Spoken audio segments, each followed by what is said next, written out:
Okay, good evening to everybody, and thank you very much for the invitation. And as, thank you very much for being ready to listen for this lecture.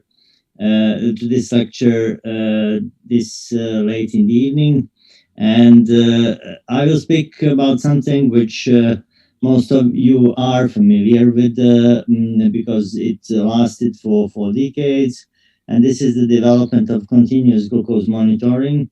And I can say, speaking about present and future, that CGM or continuous glucose monitoring can be used in COVID as well. And it was my previous fellow lecturer that suggested this use in order to just in order to improve the glucose control and decrease the glucose variability in COVID patients.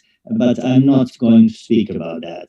I'm going to speak about the blooming and continuous development of continuous glucose monitoring in the past and at this present moment, and what is expected to happen in future.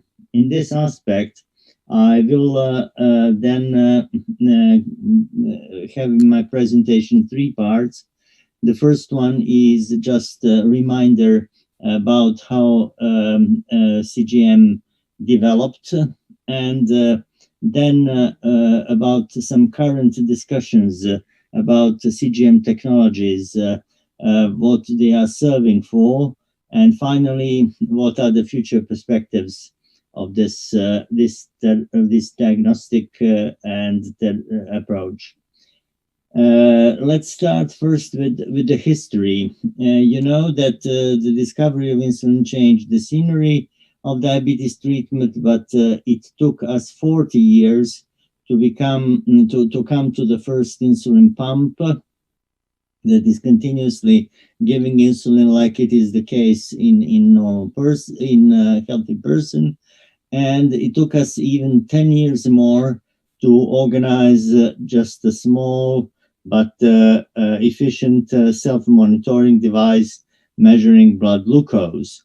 The attention on the measurement of blood glucose, continuous measurement, and adequate giving of insulin was not all the time in the focus of our attention. However, it was then by the 80s of the last century that the first subcutaneous continuous glucose monitoring was constructed. And then it was realized that it is very important that according to the changes of blood glucose, the treatment should be adapted, and that serves with insulin pumps, but not only with insulin pumps, with other types of treatment, and it can be very useful. So that caused an explosion of the development in this area, which resulted in these years of around 2020 with the construction of the first so-called closed loop systems, in which you can just match and put together the result of the measurement of blood glucose and an adequate injection of insulin or dosage of insulin following adequate algorithms. So this was pretty much the development of the glucose sensors, and it was only like that they are going with other types of treatment. Was it insulin pump or was it multiple daily doses and so on? We were in a position with a group of co-workers from Eastern and Central Europe to do some real life study about the routine sensor augmented pump therapy in type 1 diabetes, is a so-called interpret study, in which we saw that the intensity of the usage of sensor really affected the percent of the HbA1c in population, and increased the percentage of the HbA1c. But however, in that study, it was the sensor should be used at least 10% of the time, but it was shown that the best thing would be to use it more than 70% of the time in order to really reinforce the influence of this continuous blood glucose monitoring on the blood glucose control. However, the use of continuous glucose monitoring improved definitely the blood glucose, but however, it had some very substantial influences into our understanding of what is considered to be good control, at least in type 1 diabetes. And something which was all the time around HbA1c, that should have been less than 7%, now was broadened, not only by postprandial glucose, but also with glucose variability. And the comparison between different settings just suggested that this percentage of glucose variability should be less than 36%. And even more, it was the results obtained by continuous glucose monitoring were the basis for, let's say, new system of evaluation of the glucose control, putting glucose again in the center of our thinking and defining so-called time in range, which started from the patients on insulin pumps, but however expanded at least to all type 1s, and saying that if we would like to consider a patient being well controlled, then that he should have more than 70% of the values within time in range, and only less than 25% above, and less than 5% below. Also, the glucose variability is another aspect that should be a component of such modern approach, updated approach to the glucose control. So it was not just the technological advance; it was advancement. It was just again an advancement also in the criteria for the optimal glucose control. So that was what we had until now. I can say that nowadays we have a plethora of different CGM technologies that are currently used, but however, some of them are used by in most of the cases, and this is a continuous glucose monitoring that is associated with insulin pumps, measuring the blood glucose every 3 minutes, and at the same time with the visible result of this measurement, readable result of this measurement, which then can be processed in different ways, and you can be aware of how the glucose is going up or down during the different parts of the day, regarding meals and so on. In the recent years, this approach of CGM is, of course, very informative, but however, it was rather requiring for the patient and the doctor, and at the same time, another, let's say, avenue of work in this area was opened by a so-called flash glucose monitoring that are also sensors that are also measuring the glucose in not in blood but in extracellular fluid, like continuous glucose monitoring. And but however, their results are readable only with the use of special scan, and this is just for the just for the measure determination of blood glucose when needed during the day.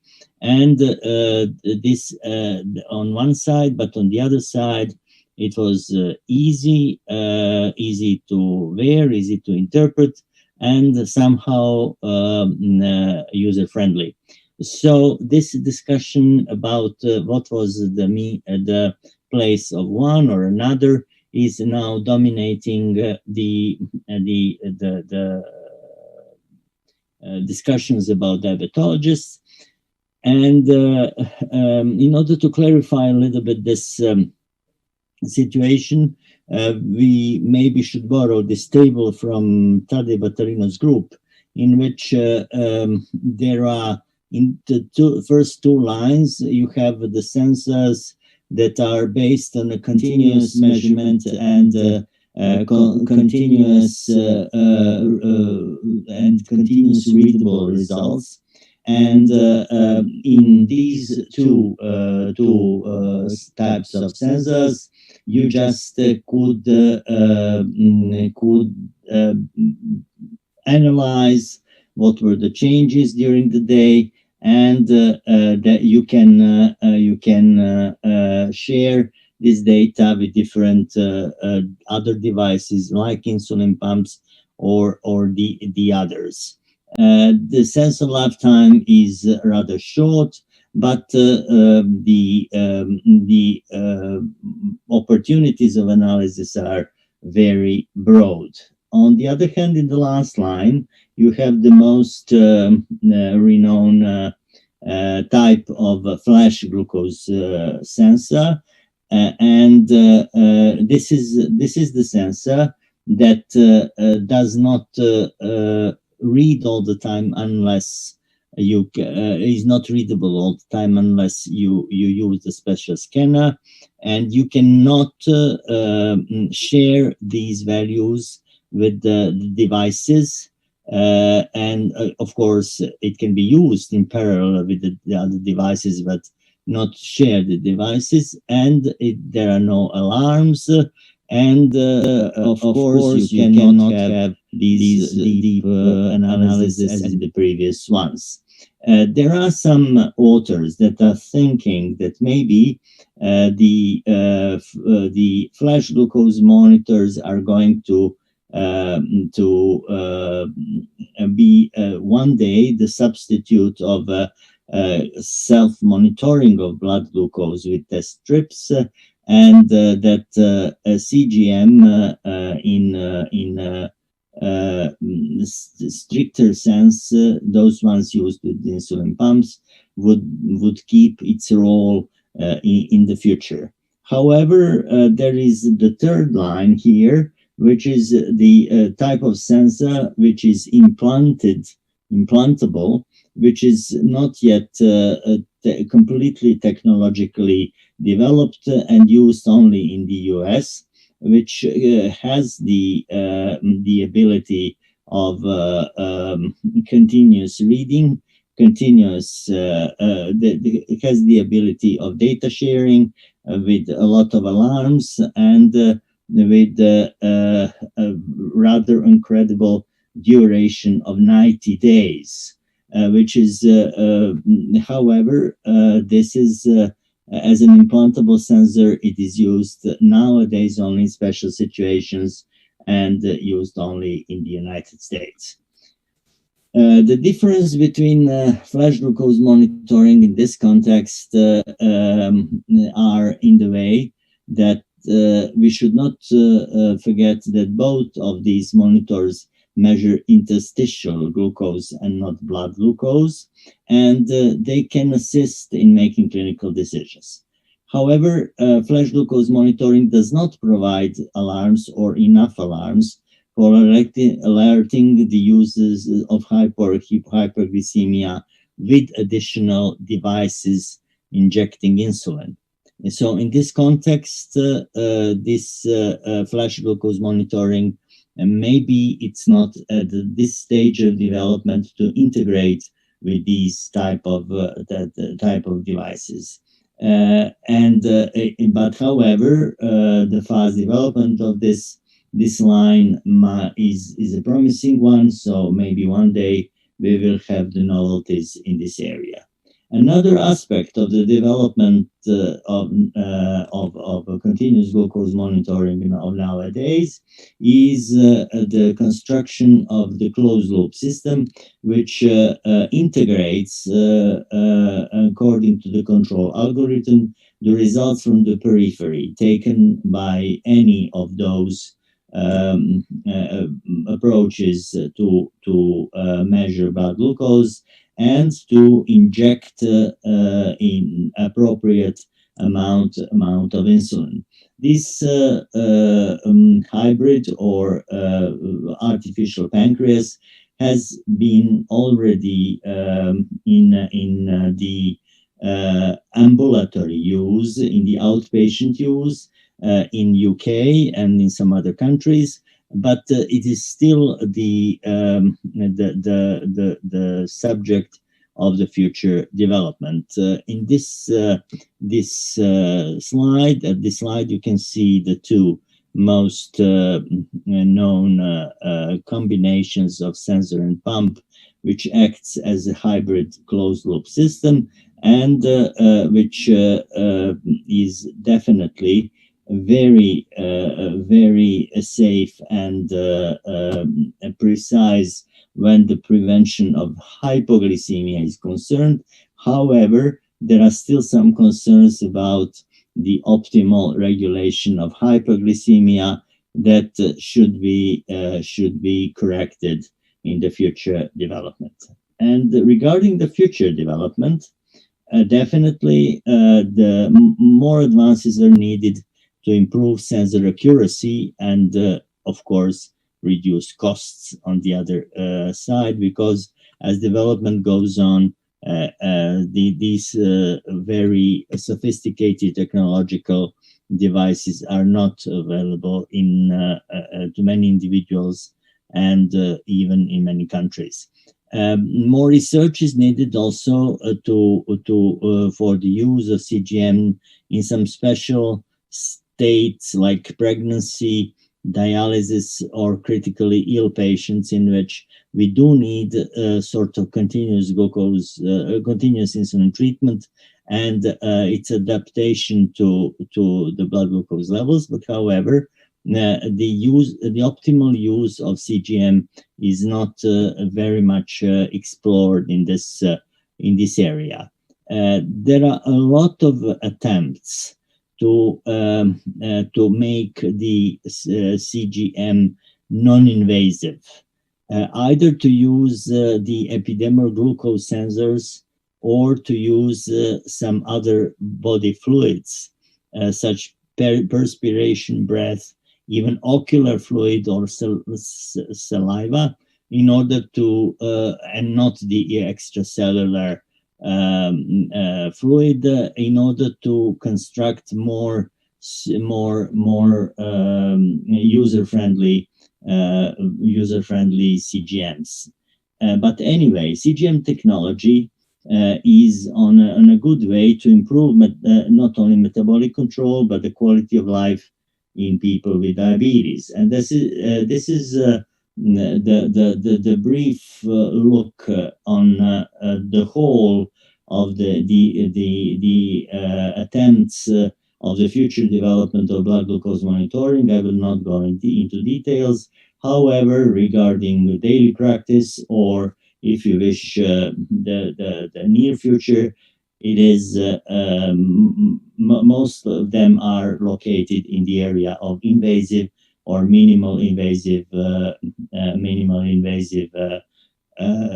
type of glucose monitoring, and non-invasive are still still in a sort of development phase. You see how that might look in this development phase, and that many of the body fluids can be used.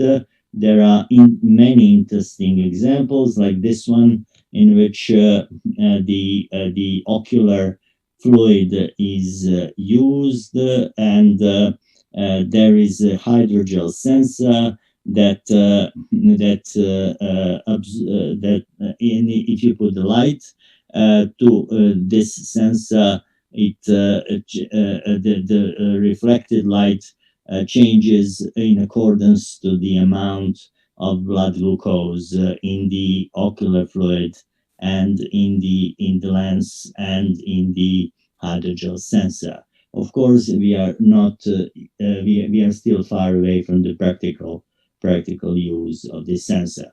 Another area of the future development is the future development of closed loop control systems, and being in the time of clouds as memory storages.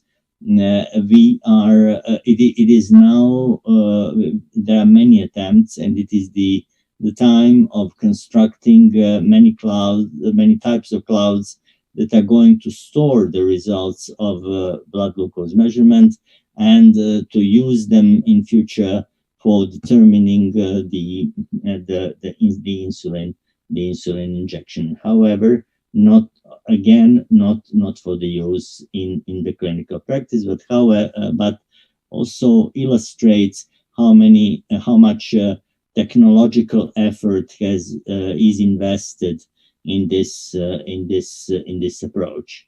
But of course, without neglecting the effects of technology, we should emphasize, and I will close my lecture with this, that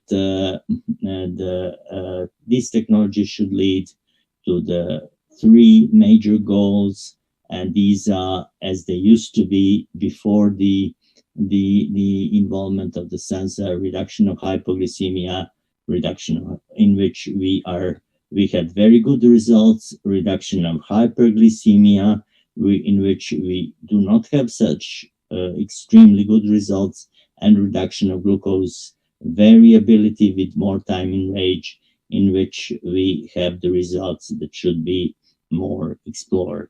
Thank you very much.